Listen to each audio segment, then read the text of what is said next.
안녕하십니까. 김민수의 빨간펜 시간입니다. 오늘은 시장이 다시 올라옵니다. 그런데 아직 어떤 2750선 이상에서의 강한 변화가 계속 나올지 오후장까지 계속 지켜보셔야 될 것 같고요.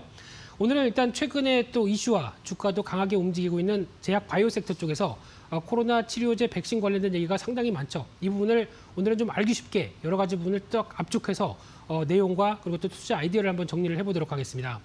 가장 먼저 눈여겨볼 수 있는 게 국내 코로나19 관련돼서 우리나라도 여러 가지 바쁘죠. 치료제와 백신 개발하느라고 열심히 일하고 있습니다. 그중에서 치료제 쪽과 이제 백신, 오늘 말씀드릴 게 이제 나눠서 치료제, 백신 그리고 또 약물 재창출이라고 하는 세 가지 과정을 통해서 여러 가지 국내 의학사들도 제약사들도 코로나19를 이겨내기 위해서 노력을 하고 있다라고 보시면 될 것 같은데 그중에서 치료제 관련된 쪽은 지금 한 29건이 승인이 됐는데 그중에서 이제 진행이 되는 게 21건이다라고 보시면 될 것 같고요. 백신은 이제 5개 정도 회사가 진행을 하고 있다라고 보시면 될 것 같은데요. 그래서 이제 가장 그래도 지금 속도가 나고 있다라고 하게 되면 치료제 관련돼서 우리나라는 그래도 치료제 쪽에 좀 더 무게를 두고 개발을 하고 있습니다. 셀트리온이죠. 당연히 항체 치료제, 지금 항체입니다. 그리고 치료제가 나오고 이제 임상 거의 완료가 돼서 아무래도 지금 이제 조만간 어느 정도 조건부 임상이 들어가지 않을까, 조건부 허가가 나오지 않을까라고 보여지고 있는데 또 하나 이제 녹십자죠. 녹십자는 혈장입니다. 치료제 관련된 쪽에서 이 두 개의 회사가 가장 빠른 속도를 내고 있다라는 쪽에서 시장은 바라보고 있는데요. 그런 쪽에서 그 두 개를 한번 비교를 해보게 되면 항체 치료제는 쉽게 말씀드리면은 완치 환자 중에서 우수 항체를 선별해서 치료제를 개발합니다. 그런데 혈장 치료제는 또 비슷하게 혈장을 추출해서 치료제를 개발하는데 장점은 부작용이 좀 적고요. 안정성이 높은데 백신 효과까지 나올 수 있습니다. 그러다 보니까 오히려 우리는 백신보다는 치료제 쪽에 좀 더 박차를 가했던 게 이런 이유 때문에도 있었다고 봐야 될 것 같고요. 하지만 이제 혈장 치료제는 또 개발 속도가 빠릅니다. 하지만 개발 기간이 많이 필요했다는 관점이 있었는데 그래도 좀 속도가 난다는 쪽에서 지금 가장 셀트리온 쪽이 주목을 받고 있는 상황들이고요.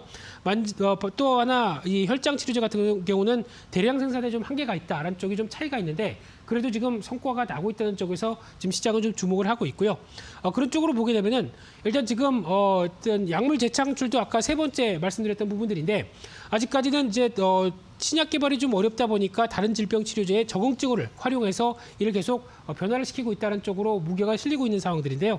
그러다 보니까 이제 가장 중요한 게 치료제 관련된 쪽으로 일단 먼저 보게 되면 말씀드렸던 셀트리온이 가장 선두에 나와 있고 나머지 유틸렉스, 지노믹트리, 또 카이노스메드, 젠백스 이름도 어려운 회사들입니다. 이런 회사들이 속도가 나고 있는데 아직까지 지금 성과를 보게 되면은 전임상 정도가 들어간 게 젠백스고요. 나머지는 아직까지 여기까지 못 들어갔습니다. 그러다 보니까 일단 지금은 치료제 관련돼서 셀트리온이 가장 먼저가 아니냐라는 쪽으로 지금 바라보고 있는 상황들이고요.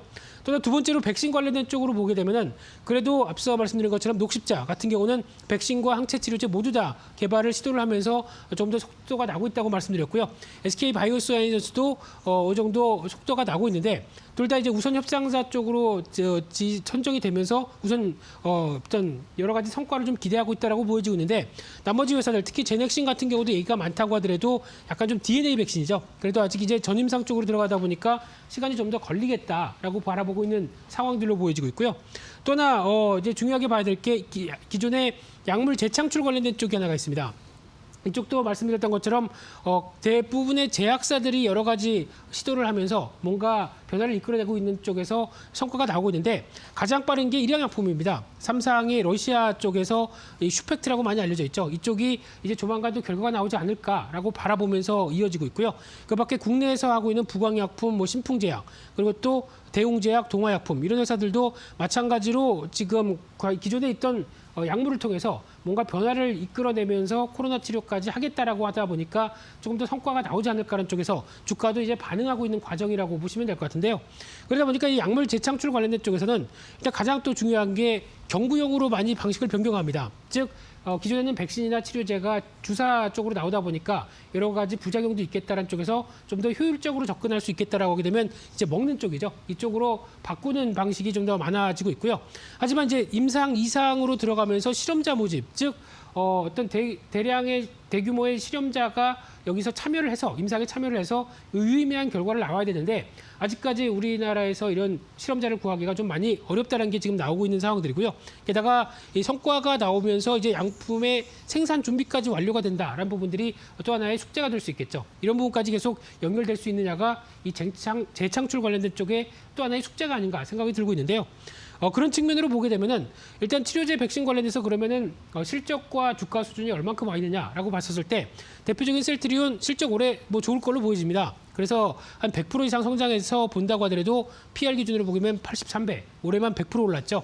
게다가 마찬가지로 또 성과를 내고 있는 녹십자도 최근에 또 주가가 강하게 움직이면서 실적 자체도 좋겠지만은 PR 50배, 뭐 200% 이상 올랐다라고 하게 되면 일단 주가에 대한 부담도 충분히 있다고 봐야 되겠죠. 그래서 즉 기대감이 주가에도 같이 연결됐다라고 볼 수밖에 없는 상황들이고 마찬가지로 백신 쪽의 제넥신도 적자는 아직까지 이어지고 있는 상황 쪽에서 주가 한 80%대 이상 올랐죠. 그리고 또 약물 재창출으로 가장 또 유명한 대웅제약, 신풍제약과 같은 경우 보게 되면 작년보다 실적은 더 안 좋아질 것 같습니다. 대웅제약은 또 소송 비용이 또 많이 들어갔었죠. 그러다 보니까 그럼에도 불구하고 작년 기준으로 그나마 실적이 좋았던 부분들까지 따져봤을 때 주가는 뭐 1600% 오른 신풍제약은 뭐 논외로 하겠습니다만 이런 쪽에서 주가가 많이 오르고 부담이 크다라는 것은 뚜렷이 나올 수밖에 없는 상황이라고 봐야 되겠죠.